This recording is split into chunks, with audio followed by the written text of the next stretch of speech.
Sahana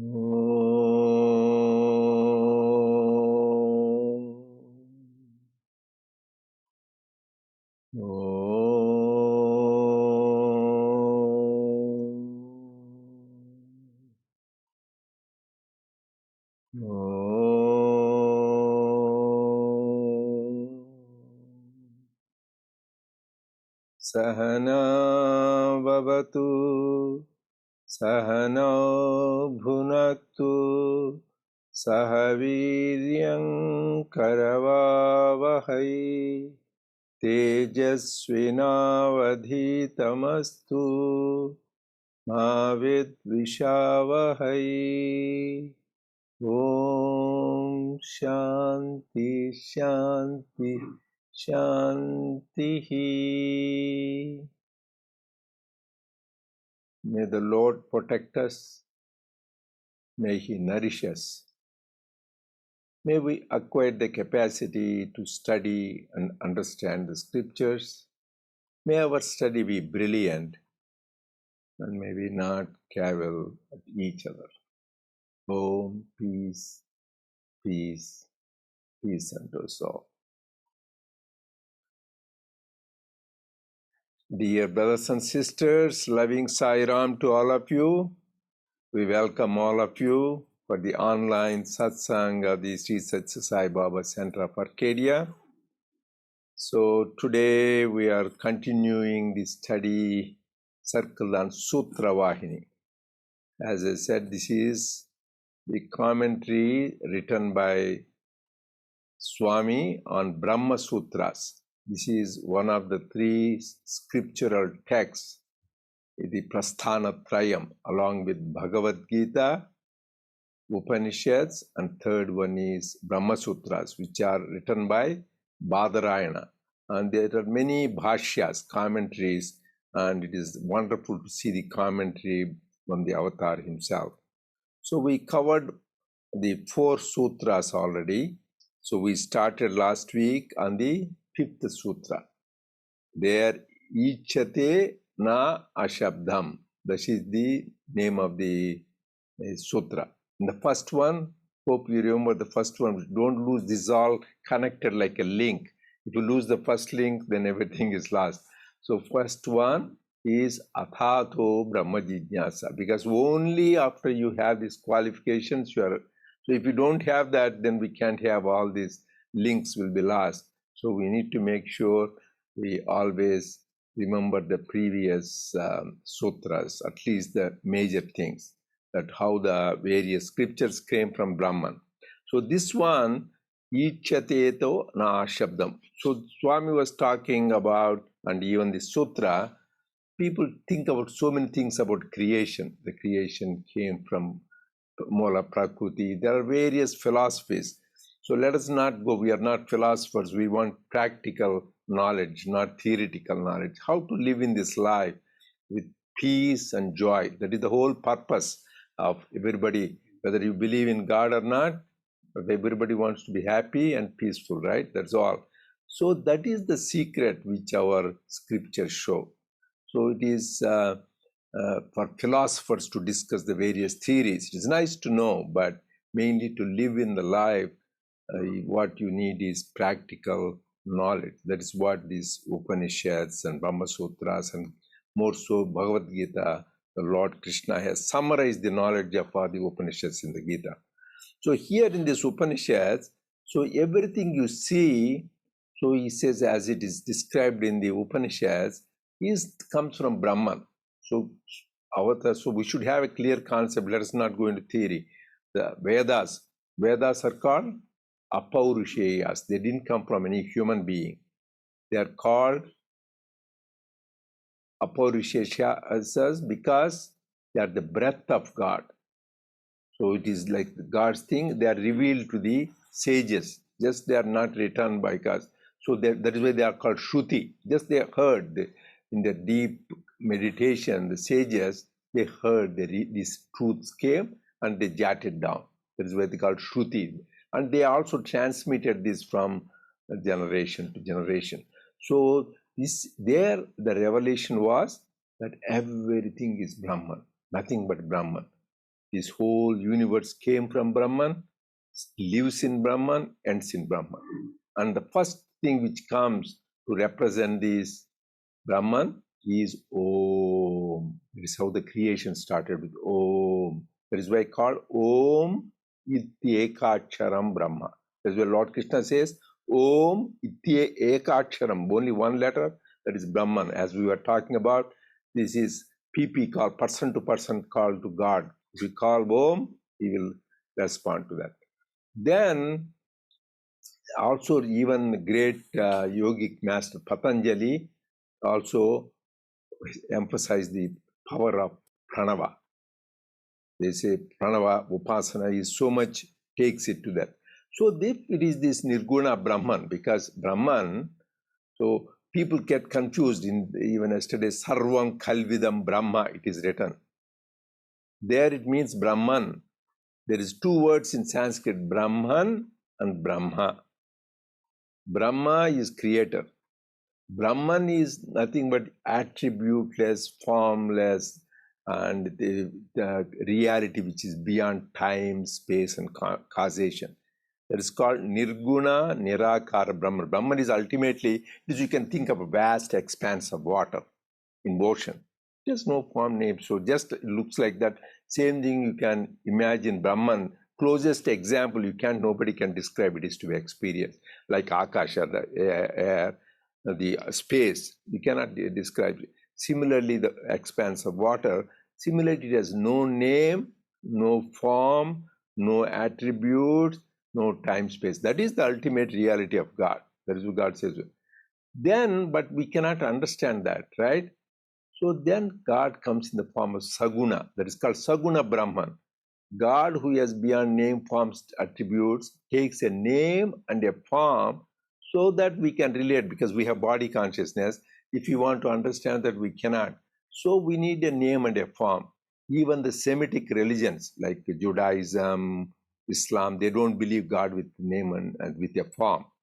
Even those people, you have to use symbols that Muslims use this crescent symbol, the moon symbol, and Christians use cross, Judaism uses menorah, like always symbolism, because we are humans, we cannot relate to this abstract reality. So you need a name and a form. That is why we worship Rama, Krishna, Jesus, Buddha, Sai, and Durga, Shakti, any Ganesha, all these names and form, so that we can relate to the ultimate reality through these various mechanisms. That is what it is. That is what we said. It rises in Brahman, sustains in Brahman, ends in Brahman. We'll come to this aspect of Nirguna, Nirakara Brahman and Saguna Brahman little later on. So this is the main message that the scriptures have described. So now we'll start on page 30. So for this continuity on our PDF, and in the book I have, it is 41 page, and you have 31, Anupam? 58. You see that it is there. That is why you look at the PDF, then it is 30. But if you have a hard copy, this is the Sutra 5, and it starts all these Brahman and nothing else. That's like, as I said, the Upanishads, Sarvam Kalvidam Brahma. Everything, all is Brahma. Okay. Sai Ram, brothers and sisters. Chapter 5, All is Brahman and nothing else. The Vedic scriptures deal with the Brahman principle and its manifestations. They give the treasure of spiritual wisdom, Jnana, an intuitive experience of that wealth, Vijnana. But with passage of time, the hymns, verses, and mantras were interpreted ritualistically. They were extolled as useful for attaining worldly and otherworldly objectives. Rites performed with the recital of these were considered as beneficial karmas. In fact, there is nothing in the cosmos apart from or distinct from Brahman. All of it emanated from Brahman, all of it is absorbed, laya, in Brahman, and all of it moves and has its being only in Brahman. This truth is made clear by the following aphorism. From that came birth, absorption, and growth. Tajjalat, from that tat, born ja, absorbed la, growth at. These are the 4 feet on which the proposition stands and is established. Birth, growth, and death form a sacrifice, yagna, of the divine person. We stop here first. So in this section, the basic principle is that it is all Brahman, and we come out of Brahman, we live in Brahman, subsist, and we go back to Brahman. We just finished about a month ago Mahashivaratri, where this principle was again illustrated by Swami's emergence of the lingam from him. And we studied that also, that all of this thing. So whatever name we call it Brahman, some call it Shiva, some call it by other names. It is that which is the cause, the sustenance, and the dissolution of everything. And these 4 things, Tajjalat, from that came, born, absorption, and growth, these are the 4 aspects of the person or any being in the universe. So Swami is making it clear to us that these principles are contained in the Upanishad, but with the passage of time, they became ritualistic, and great sages, wise people, avatars come to remind us of this, like Shankaracharya did long time ago, and Swami came now in our age to remind us that all is Brahman and nothing else. This principle is very difficult to understand in an objective world, but it is the basis, sort of like the screen in a movie theater behind the movie. Yeah, as we talked about, Swami was telling that everything comes from Brahman, source is Brahman, everything lives in Brahman, everything is dissolves, absorbs in Brahman. That is why also Brahman is actually the ultimate love principle, divine love. That is why you said divine love is the source, that is the source of everything. And divine love is the path, that means lives. Then divine love is the goal. So everything comes to, as I said, always for us to understand, you need a simile, an example. That is why scriptures say compared to ocean. The ocean is expanse of water, but huge waves come, small waves come, right? And then there are foam in the tip of the waves. There is water bubbles there in that. But all are nothing but water. Similarly, in the whole universe we can see these plants, the trees, the small bees, birds, everything you can think they are like bubbles. Like we are all like human beings and saints, we are all like small waves. And even avatars, you can come, there is a huge waves, the avatars. And then icebergs, sometimes you go in the ocean, there is solidified water, icebergs. So like beautifully Sri Ramakrishna compares them like the coldness of the prayers of the devotees is Nirguna Brahman solidifies and forms like a major avatar like Rama, Krishna, Buddha, Sai Baba. They come, and then even iceberg finally dissolve into the water. So ultimately everything comes, the bubbles, foam, small waves, large waves, icebergs come from water, dissolve. So that we should have that clear principle. But here is one thing Swami is telling, they all come from the sacrifice of the divine person. To understand that, you should know what is called Purusha Suktam. This is one of the primal thing in our Vedas. That means God himself sacrificed himself. First, this is Purusha. Purusha is the God who formed, and he created, and he subjected himself to sacrifice. So this, actually should read that. So the sages, saints, they all sit down, they offer the various, these rutus, that means the seasons as parts of yajna, and then these animals, everything is a part of sacrifice, and they sacrifice the cosmic person, they call Purusha, this sacrifice. And the whole creation comes from him. That means everything we see comes from the Purusha, that is the divine person. What does God? That is why people say we call about these Kshatriyas, Vaishyas, and Brahmins and Shudras. They come from the same Purusha. This is, where did they come from? They say, this is Brahmanosya Mukhamasid. Brahmins come from the Mukham, that is head. And the Kshatriyas came from the shoulders. And Vaishyas came from the thighs of this Purusha. And from the feet of the cosmic person came the Shudras. So we are all part of his.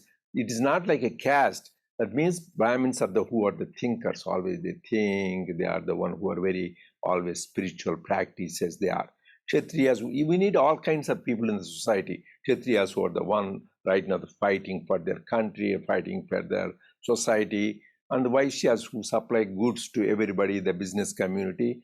And then Shudras, you need the unskilled laborer, like we have gardeners, people, mechanics, everybody. So it is not by birth. That is why Lord Krishna, people get confused, this cosmic. Chaturvarnam maya srishtam gunakarma vibhagayo. He says not by birth. Then subsequently people mistook. I created these 4 varnas, this Brahmins, Kshatriyas, Vaishyas, Shudras, by guna karma vibhagayo, by your gunas, by your aptitude and by your actions. So you may be born in so-called Brahmin family, you may be worse, you're not even doing anything. And you may be born in a Shudra family, you may be a great Brahmin like this, all these great people like Shabari, Nandana, people. So not by birth, by your guna and karma, by your aptitude and action. That is why somebody says Shudra, their feet, they are in the lower. That is what people say Shudras means. But what do you worship God when you have? We worship his face, or most of the time we worship the feet of God, right? That is the importance we give. So Shudras don't consider it less. So this is the aspect of the Purusha Sukta. That means to make an idea, and also then he says from this cosmic person, from his eyes came this sun, from his mind came the moon, and from his ears came all these directions. So that each portion of this cosmic being Purusha, they say what came out of it. I said for the human beings, that are the caste, and from the elements, the sun, the moon, and then the directions, all those things. So each one, to show that everything is nothing but the aspect of God. That is the aspect. So please look at the Purusha Suktam, you will have better understanding that how everything from God and everything is God. Sai Ram.